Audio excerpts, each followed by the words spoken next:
Чеченской Республики неустанно повторяют о том, что будущее в руках подрастающего поколения. Важным является его образование, занятость, поиск интересов. И кто же позаботится о нем лучше, чем правительство? Сегодняшний день мы проведем с Садом Мисирбиевым, заместителем министра Чеченской Республики по делам молодежи, и узнаем, как проходят его будни.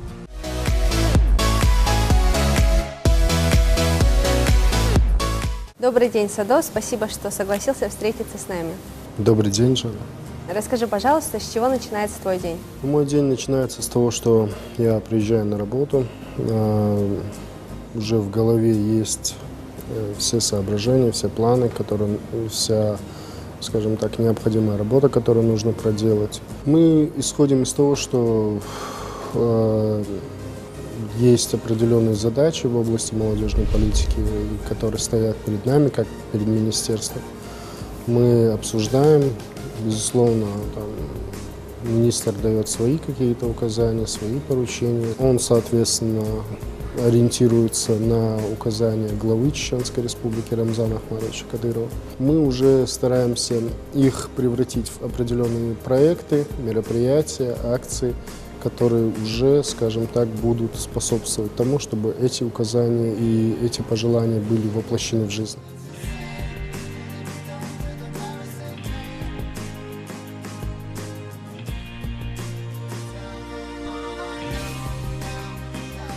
Мне нравится то, что я могу назвать его своим другом, мы подружились. Это очень простой, очень открытый человек. К нему всегда можно обратиться и за советами, он всегда поможет. Если даже это не в его силах, но он сделает все возможное, если нужна будет его помощь.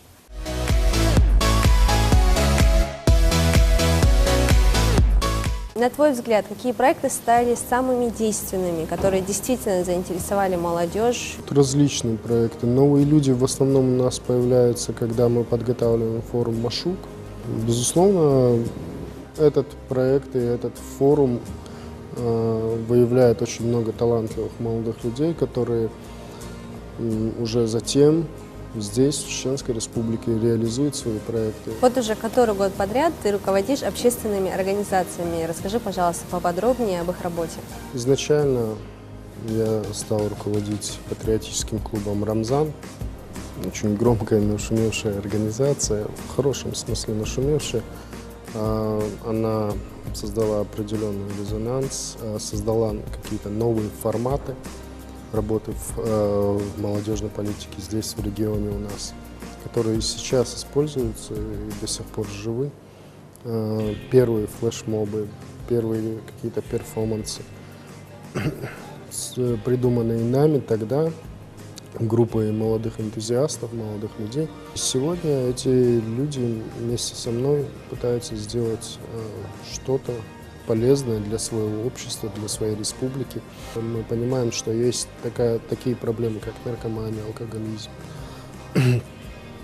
К сожалению, есть еще остаются, хоть и в незначительной степени, такая проблема, как экстремизм, терроризм. Но мы хотим свести это на нет. За конец 20 века, начало 21 века пережил этот народ. Для него нужны определенные условия, чтобы он мог развиваться и чтобы молодежь могла развиваться. И мы должны... Сегодня эти условия есть здесь, в республике, и их создало для нас руководство. А мы, в свою очередь, должны подтолкнуть эту молодежь для того, чтобы направить их в нужное русло. Это сейчас Садо Мисирбиева все знают как великого оратора, как активиста, как уже успешного сложившегося политика где-то. Вот. Мало кто знает, что республика на самом деле большое творческое дарование в свое время потеряла. Да, потому что Садо действительно был творческим человеком в свое время. Более того, был очень неплохим актером. Вот. Помню, первый раз мы встретились как-то в былые времена, студенческие годы, мы все были активистами каких-то студенческих профсоюзов. Тогда для студенческой молодежи единственная практически возможность показать себя, проявить в творческом плане, это была студенческая весна. И там мы впервые повстречались с Садо. Вот. У них, помнится, он выступал за университет, за исторический факультет. И неплохо играла команда в свое время. Он в миниатюрке «Красная шапочка» и «Бабушка» играл.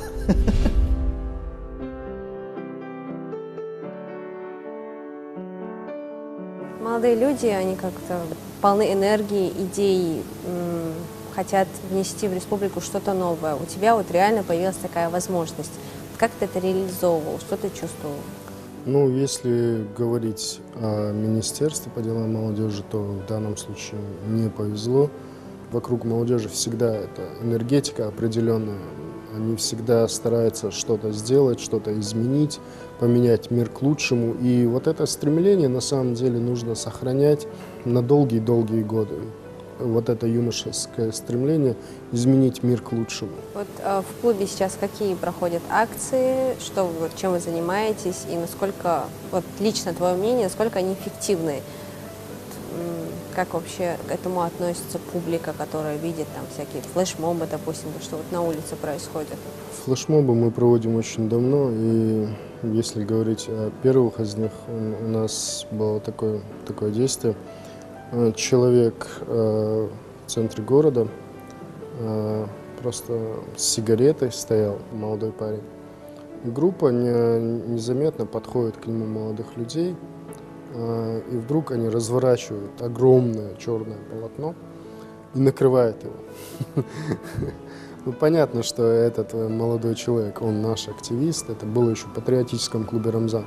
Он пытается выбраться из этого, то есть мы показываем, что сигарета и вредные привычки тем самым показывали, что они накрывают человека черной пеленой, и у человека на самом деле ухудшается и здоровье, и чем хуже привычки, тем хуже жизнь человека. Но вот недавний флешмоб, скажем так, который мы провели против терроризма, достаточно необычный, очень необычный такой для нашей республики. Мы инсценировали террористический акт. Инсценировка прошла. Человек, который изображал террориста-смертника, был одет, в нем была маска, ну, скажем так, дьявола, да, можно сказать так, да, дьявола, черта, шайтаном. Одет он был в черное во все, то есть изображал и смерть с собой одновременно. Он подбежал к толпе молодых людей, взорвал петарду, и все упали вниз. Человек, наш молодой человек, тоже активист, он поднял трафарет, он весь окровавленный, изображая собой жертву террористического акта. Трафарет с надписью «Убивать мирных людей – это не джихад». Это наша позиция, позиция молодежи Чеченской Республики, позиция многих молодежных организаций, безусловно, позиция движения «Ахмат». Сегодня прошла акция «Флешмоб», наш перформанс, посвященный противодействию терроризму, экстремизму. Мы еще раз показали, что молодежь Чеченской Республики против терроризма, и мы против терроризма во всем мире, потому что это зло, которое нужно искоренить. Реакция людей удалась, у нас получилось вызвать удивление, заинтересованность к тому, что происходит. Это главная задача подобных акций, чтобы людям было не все равно, чтобы они запомнили то, что происходило.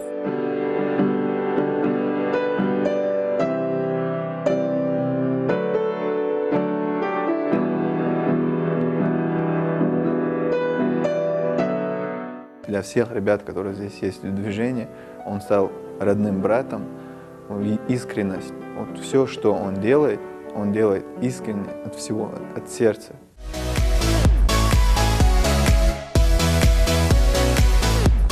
Расскажи, как прошло твое детство, как ты рос, как учился в школе? На самом деле у меня было очень такое доброе, счастливое детство. Оно у каждого, большинства людей, скажем так, доброе, счастливое.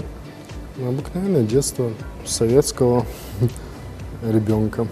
Первые вооруженные конфликты здесь, в республике. В то время ты не осознавал всей полноты того, что происходит, и тем не менее радовался жизни. Потом уже постепенно взрослея, понимая, что происходит вокруг, понимая ситуацию, которая происходит вокруг.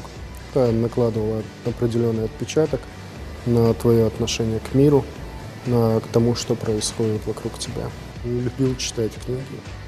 В студенческие годы это наоборот, только это увлечение помогало, потому что приходилось много учиться и много читать. Любимый писатель, хоть он достаточно мрачный, это Федор Михайлович Достоевский. Любимое произведение «Бесы», наверное. Наши классики, представители мировой литературы, они дают почву для размышлений уже многим поколениям людей во всем мире. На трудах Достоевского были воспитаны многие, в том числе японские писатели. Это насколько далеко, насколько разные культуры. Но он оказал влияние на их творчество. Это о многом говорит. А не тебя? На меня, да, скорее всего, конечно, его отношение к жизни, его отношение к человеку, его бескрайний гуманизм. В период, когда я именно был увлечен творчеством этого писателя, наверное, он именно в то время был наиболее близок по духу. После окончания школы какую ты для себя выбрал профессию и почему? После окончания школы я поступил в техникум. Я учился на бухгалтера. При том, что я гуманитарий по своему складу, больше поступил на исторический факультет, участвовал в различных мероприятиях, которые проводились на факультете, которые проводились в университете. То есть уже тогда деятельность комитета по делам молодежи, который проводил различные брейн-ринги, фестивали различные мероприятия. То есть как активист факультета, как активист университета я принимал участие. Человек, который руководит республикой, он сам молод, и он понимает необходимость и всегда делал ставку на молодежь. Он открыто заявлял, что он делает ставку на молодых людей, на молодежь.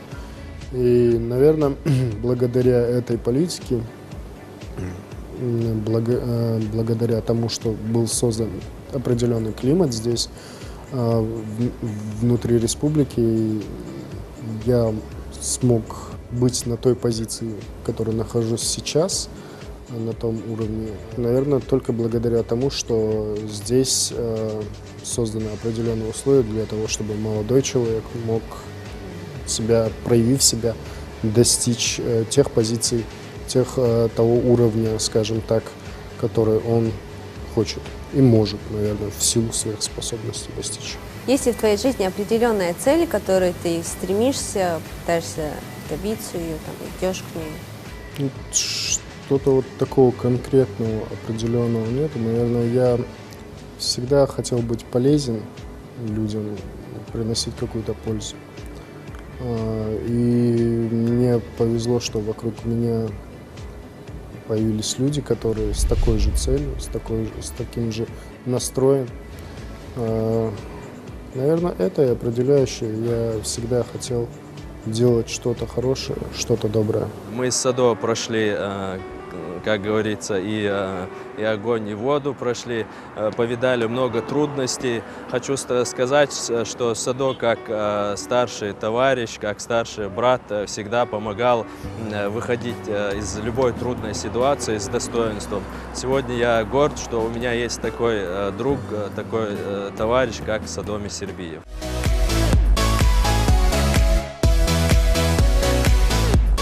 Те люди, которые чем-то недовольны, они вообще не особо хотят изменить ситуацию в республике в лучшую сторону. Они хотят изменить свою жизнь в лучшую сторону. В этом, наверное, нет ничего чересчур предосудительного, но нужно понимать, что даже если ты хочешь сделать что-то для себя и стать кем-то, и достичь чего-то, то для этого нужно очень много стараться и трудиться. Возьмите любого, скажем так, известного, богатого, успешного человека, который разве что который сам достиг чего-либо, они, которому досталось что-то по наследству, ну, есть такие фамилии, династии. Вот, так вот, этим людям приходится очень много работать, очень много стараться, очень много чего пережить на своем жизненном пути для того, чтобы достичь. Есть люди, например, я смотрел одну из передач, человек, который был очень богатым, миллиардером, он вдруг разорился, стал банкротом, причем это где-то в 40 лет, ему было уже даже чуть за 40 лет. Он начал все с нуля и опять стал миллиардером. То есть это, наверное, от трудолюбия, от желания вкладывать силы и времени в ту цель и задачу, которую ты перед собой ставишь. В прошлом или позапрошлом году в Старогладовске открывался музей Льва Николаевича Толстого, вы, может быть, помните.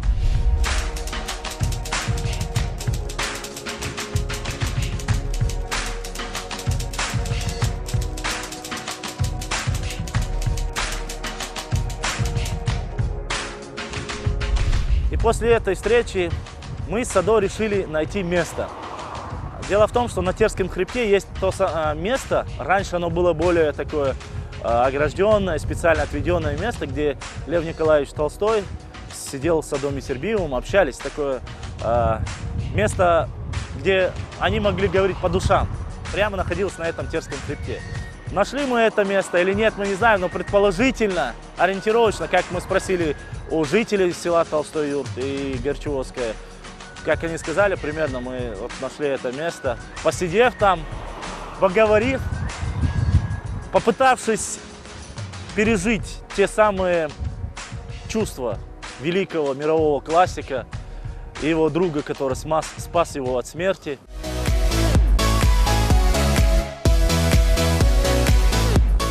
У каждого человека в жизни возникает такой момент, когда тебе кажется, что все обыденно, что все уже настолько банально, что все кругом рутина и жизнь такая очень однообразная.